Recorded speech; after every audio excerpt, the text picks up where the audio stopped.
Shalom, damai di hati. Puji Tuhan, kita berjumpa lagi di channel YouTube saya, Pendeta Heni Momongan. Salam kasih, sukacita, dan damai sejahtera untuk kita semua. Saat ini saya rindu lagi untuk berbagi kebenaran firman Tuhan. Namun sebelum itu, mari kita satu dalam doa. Kita berdoa. Allah Bapa yang kami muliakan, kami agungkan kebesaran kuasa-Mu. Kami sungguh merasakan keajaiban tangan Tuhan yang selalu menuntun, membimbing, menyertai, memelihara, dan memberkati kehidupan kami. Sampai saat ini, kami tetap merasakan kebaikan kemurahan Tuhan yang tidak pernah berhenti. Ini kami Tuhan, kami mau lagi merenungkan kebenaran firman-Mu. Beri kami hati yang bijaksana, Roh Kudus-Mu bekerja atas kami, agar kami mengerti, memahami kehendak-Mu, dan tuntunlah kami untuk senantiasa dengan taat dan setia melakukan setiap kehendak-Mu. Bersabdalah ya Tuhan, kami mau sambut pemberitaan firman-Mu di dalam nama Yesus Kristus, firman kehidupan. Amin. Saudaraku yang diberkati Tuhan, bacaan yang akan kita renungkan dalam kitab Amsal pasalnya yang ketiga, ayat 1 sampai ayat 10 oleh Lembaga Alkitab Indonesia memberi judul Berkat dari Hikmat. Hai anakku, janganlah engkau melupakan ajaranku, dan biarlah hatimu memelihara perintahku, karena panjang umur dan lanjut usia, serta sejahtera akan ditambahkannya kepadamu. Janganlah kiranya kasih dan setia meninggalkan engkau, kalungkanlah itu pada lehermu, tuliskanlah itu pada loh hatimu, maka engkau akan mendapat kasih dan penghargaan dalam pandangan Allah serta manusia. Percayalah kepada Tuhan dengan segenap hatimu, dan janganlah bersandar kepada pengertianmu sendiri. Akuilah Dia dalam segala lakumu, maka Ia akan meluruskan jalanmu. Janganlah engkau menganggap dirimu sendiri bijak. Takutlah akan Tuhan dan jauhilah kejahatan. Itulah yang akan menyembuhkan tubuhmu dan menyegarkan tulang-tulangmu. Muliakanlah Tuhan dengan hartamu dan dengan hasil pertamamu dari segala penghasilanmu. Maka lumbung-lumbungmu akan diisi penuh sampai melimpah-limpah, dan bejana pemerahanmu akan meluap dengan air buah anggurnya. Demikian jauh pembacaan Alkitab. Tema perenungan kita saat ini, muliakan Tuhan dengan hartamu. Saudaraku yang diberkati Tuhan, harta merupakan titipan Tuhan bagi setiap kita manusia. Harta adalah berkat yang Tuhan berikan dan percayakan untuk dinikmati, disyukuri, untuk dikelola dan dipergunakan secara baik dan benar. Tidak dapat dipungkiri bahwa hidup dengan kekayaan dan harta yang berlimpah memang menjadi dambaan atau harapan banyak orang. Rasa ingin memiliki segalanya, sehingga tak jarang ada yang berani menghalalkan segala cara untuk mendapatkan segala keinginan. Di zaman sekarang ini, kebanyakan orang bekerja keras membanting tulang untuk mengumpulkan harta. Banyak orang rela bekerja dari pagi sampai malam dan terkadang sampai lupa waktu, lupa dengan kesehatan diri sendiri. Tidak ada waktu lagi untuk keluarga demi mengejar harta. Bahkan ironisnya lagi, ada orang yang karena terlalu sibuk mengumpulkan harta sampai tidak ada lagi waktu untuk berdoa dan beribadah kepada Tuhan. Sebenarnya tidak ada yang salah dengan memiliki harta dan kekayaan, sebab sesungguhnya harta dan kekayaan itu berasal dari Tuhan. Namun akan menjadi keliru apabila cara mendapatkan dan mempergunakan harta itu dengan hal-hal yang tidak benar. Menjadikan harta segala-galanya dan yang utama dalam hidup, sehingga tidak lagi mengutamakan Tuhan, tidak lagi memuliakan Tuhan dengan harta atau segala berkat yang ada pada kita, tetapi sebaliknya, harta akan menjadi mamon jika salah tujuannya. Artinya manusia tidak lagi menjadi hamba Tuhan, tetapi sebaliknya menjadi hamba harta, atau dalam tanda kutip diperbudak oleh harta, jika tidak mawas diri terhadap godaan harta dan kekayaan yang dapat saja berpeluang menjatuhkan manusia pada ketamakan, keserakahan, dan keangkuhan. Karena itu, dalam menjalani hidup ini kita butuh hikmat dari Tuhan, agar kita dapat menata kehidupan dan segala berkat yang Tuhan percayakan dengan baik dan benar. Kita dapat memuliakan Tuhan dengan segala sesuatu yang ada pada diri dan kehidupan kita. Seperti bacaan minggu yang lalu, menjadikan tubuh kita atau totalitas kehidupan kita sebagai persembahan yang hidup, yang kudus, dan yang berkenan kepada Allah. Itulah ibadah yang sejati. Termasuk memuliakan Tuhan dengan harta kita, dengan menyadari bahwa semua yang ada pada kita adalah berkat yang berasal dari Tuhan. Nah, saudaraku yang diberkati Tuhan, kitab Amsal ditulis oleh Salomo, berisi kumpulan ucapan-ucapan bijak dan berbagai nasihat kehidupan, mengajarkan tentang cara hidup yang baik, yang diungkapkan dalam bentuk pengajaran, teguran, nasihat, wejangan, dan kumpulan-kumpulan hikmat. Kunci untuk mengerti hidup berhikmat dan menjadi bijak adalah takut akan Tuhan. Orang yang takut akan Tuhan akan tampil menjadi orang-orang yang bijak dan mau terus belajar untuk lebih baik lagi dan menjalani menata hidup semakin berkenan kepada Tuhan. Amsal pasal 3 ayat 1 sampai 10 bacaan kita berisi pengajaran berkat dan hikmat. Pengamsal menempatkan diri sebagai orang tua yang berkewajiban menuntun, membimbing, mengarahkan anaknya untuk hidup menurut jalan yang ditunjukkan oleh Tuhan, tidak mengabaikan dan tidak melupakan setiap pengajaran yang baik, melainkan memelihara perintah Tuhan, ketetapan Tuhan, dan hidup takut akan Tuhan. Maka ada berkat akan dinikmati seperti panjang umur, lanjut usia, serta sejahtera. Kasih dan kesetiaan tidak boleh ditinggalkan, tapi harus dipakai atau dikalungkan pada leher dalam arti kemanapun pergi dan berada. Bahkan dituliskan pada loh hati, tanda bahwa kasih dan kesetiaan harus tetap mewarnai kehidupan yang dianugerahkan Tuhan dengan segenap hati sesuai dengan hikmat ilahi, dan jangan bersandar pada pengertian sendiri. Mengakui Tuhan dalam segala hal, maka jalan kita akan diluruskan oleh Tuhan. Jangan menganggap diri sendiri bijak, tapi hidup yang takut akan Tuhan dan menjauhi segala kejahatan akan memberikan kesehatan dan kesegaran bagi tubuh, baik secara jasmani dan rohani. Muliakan Tuhan dengan hartamu, dengan hasil pertama dari segala penghasilanmu. Bangsa Israel mempersembahkan hasil panen pertama kepada Tuhan sebagai pengakuan bahwa Dialah Tuhanlah pemilik tanah itu dan yang memberkati tanah itu sehingga benih yang ditabur bisa bertumbuh dan menghasilkan tuaian yang melimpah.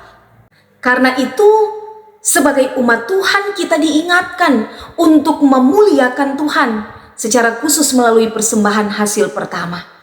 Sebab Tuhan adalah pemilik segala-galanya dan kita sebagai umatnya hanya dipercayakan sebagai pengelola.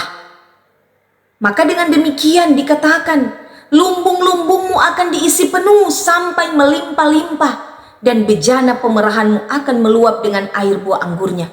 Artinya Tuhan akan mencurahkan berkat-berkatnya secara berlimpah-limpah. Saudaraku yang diberkati Tuhan, kita tahu bersama Raja Salomo adalah seorang raja yang penuh hikmat dan memiliki harta kekayaan yang begitu berlimpah. Dan tidak ada satupun manusia yang dapat mengimbangi baik hikmat dan juga kekayaan Raja Salomo pada masa kejayaannya. Kekayaan Salomo itu semua didapat dari hikmat yang diberikan oleh Tuhan. Lalu bagaimanakah sikap Salomo saat Tuhan memberikan kepadanya hikmat dan kekayaan melebihi semua raja di dunia. Bagaimanakah Salomo mempergunakan harta kekayaannya yang berlimpah ruah? Salomo memanfaatkan pemberian Tuhan itu untuk hal-hal yang baik dan berkenan kepada Tuhan. Dan salah satu yang diutamakan Salomo adalah untuk membangun bait Allah, sehingga rencana Tuhan tergenapi lewat Raja Salomo. Salomo tidak segan-segan, dia menggunakan hartanya untuk membangun bait Allah. Prinsipnya adalah rumah Tuhan yang dibangunnya itu harus yang terbaik dan megah, sehingga dibuat dengan bahan-bahan bangunan yang berkualitas.